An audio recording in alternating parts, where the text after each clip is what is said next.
I'm not buying the sudden sympathy campaign for Stephen Curry. Your shit fake, nigga! Stop putting on the persona for these niggas out here. I'm hearing it on sports networks, seeing it all over social media, listening to it on podcasts, and watching it show up in YouTube videos. The overwhelming message seems to be that Steph Curry is somehow being failed by the Warriors. The Warriors are ruining the final years of Steph Curry's career. That's the narrative that's going around right now amongst Dub Nation and around the NBA. We wasting precious years of Wardell, bro. Free him. Do you think there's any chance, or I guess give me a percentage chance you would say, that Steph Curry finishes his career in another uniform? I just hate that we have to, this bums me out so much about team owners and management. I can't give you a percentage because it's just... That it's a tragedy. Look, it's such a tragedy! That he deserves better. That he should demand a trade. And I can't help but find it strange. You don't find that suspicious? Because I remember a very different energy when the Warriors were dominating the league. I remember people openly rooting for their downfall.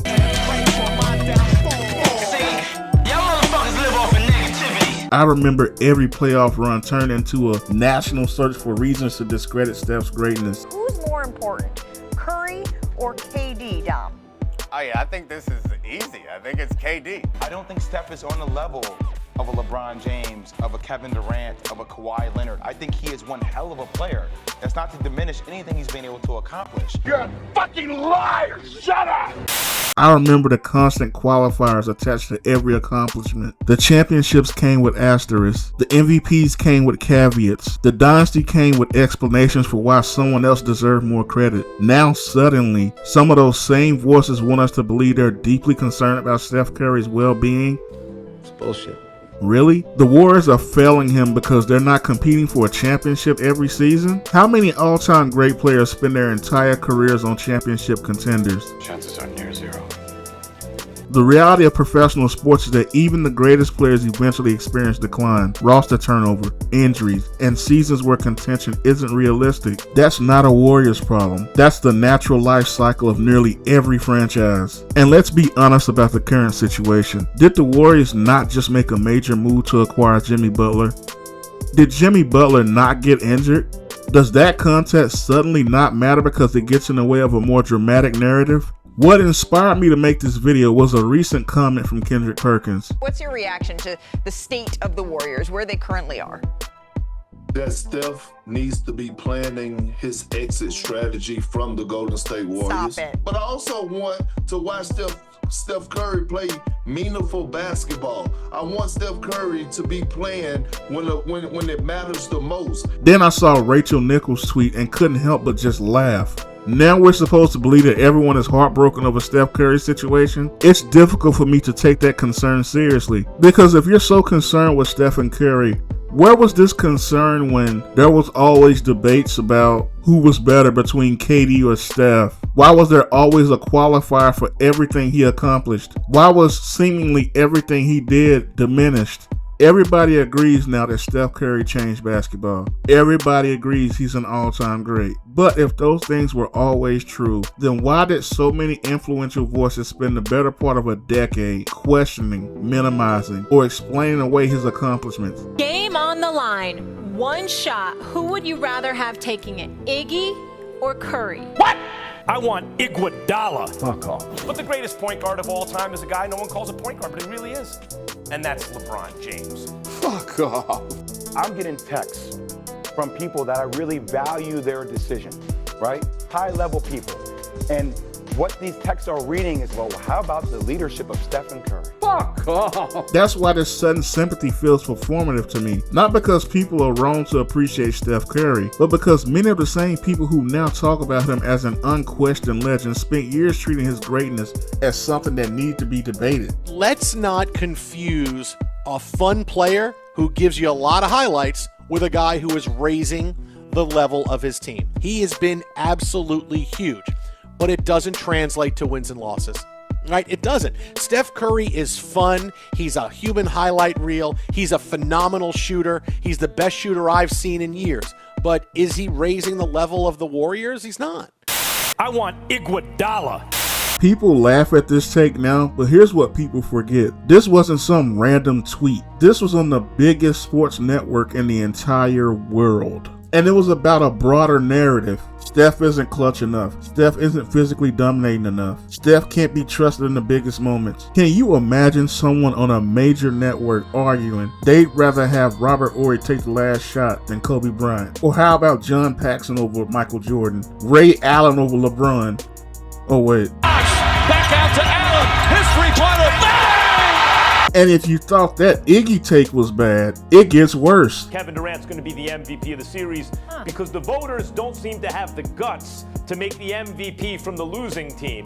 I mean, if they had any guts at all, they would have given the MVP to LeBron James 2 years ago when he was clearly and by so much better than almost anyone who'd ever played in any finals, let alone anyone from the winning team that year, that it was absurd to give that MVP, as good as Iguodala was, to Iguodala over LeBron. Hey, yo!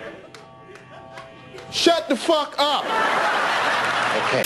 Arguing for a player on the losing team is probably one of the most brain-dead things I've ever heard. Steph averaged 26 points per game, 6.3 assists per game, 44% from 3.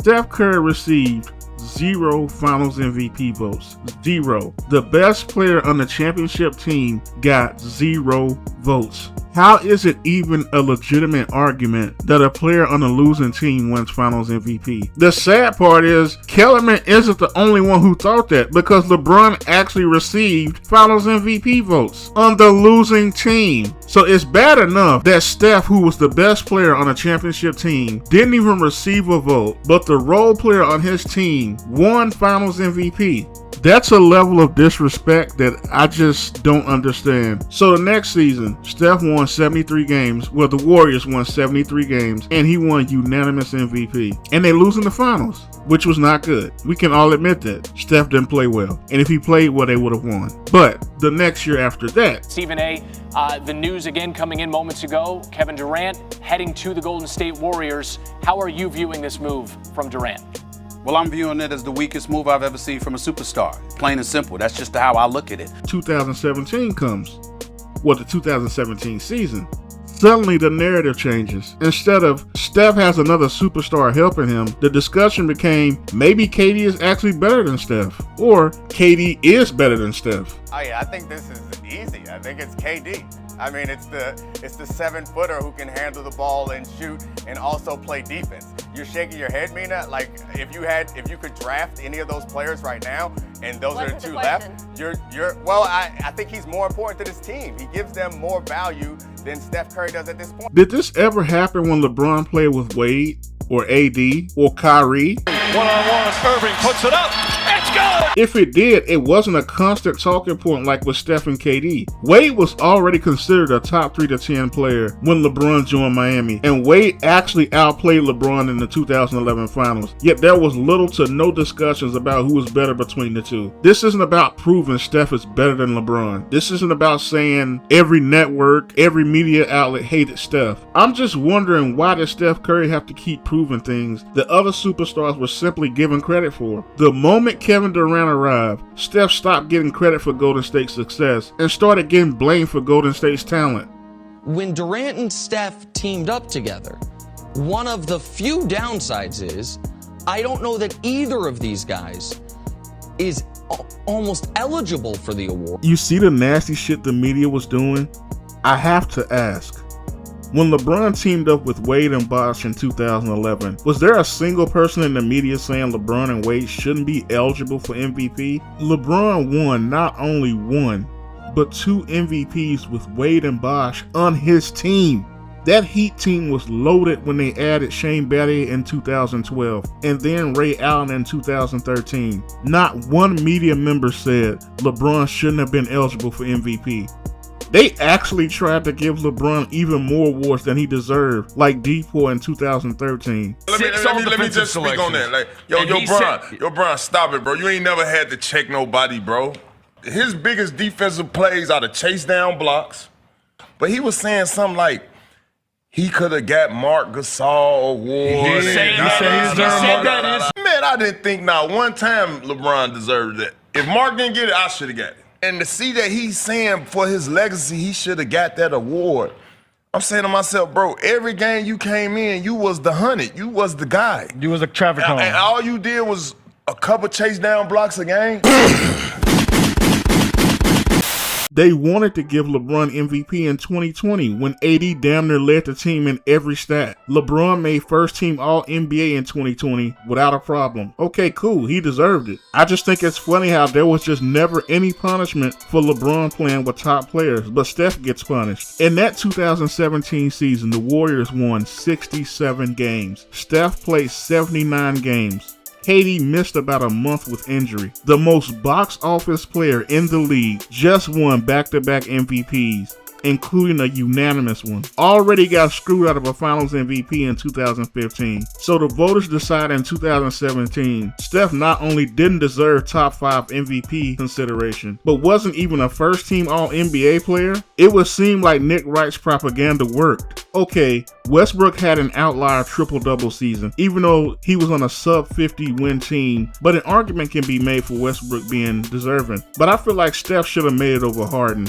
I highly doubt LeBron on a 67 win team, coming off back-to-back MVPs, and being on the most exciting team in the league is getting left off first team All-NBA. It's not to say that Harden wasn't worthy. He had the stats, but Steph not being first team felt more like punishment for KD joining the team than anything. The Warriors won too much for Steph to get sympathy and had too much talent for Steph to get credit. It's not fair! So then 2022 happened.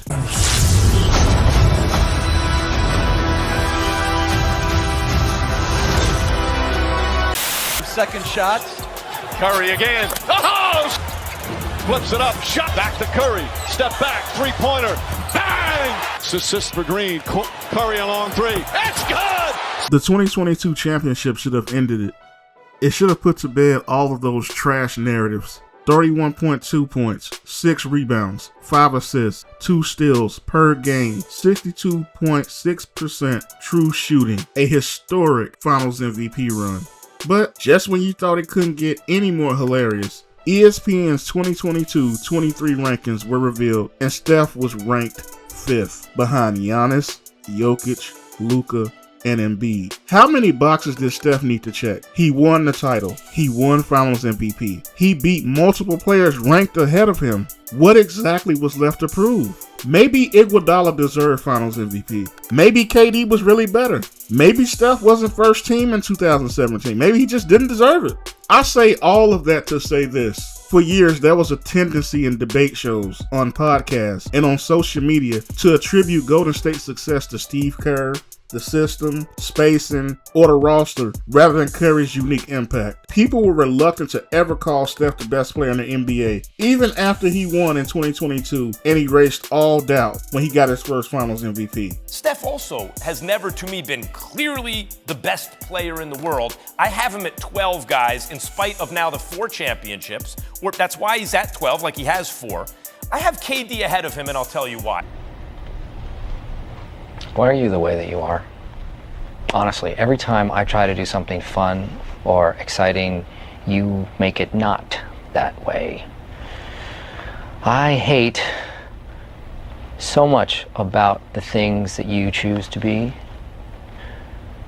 After years of explaining away Steph Curry's accomplishments, elevating others at his expense, and using his teammates, particularly Kevin Durant, as qualifiers on his legacy, the sudden outpouring of sympathy feels disingenuous to me.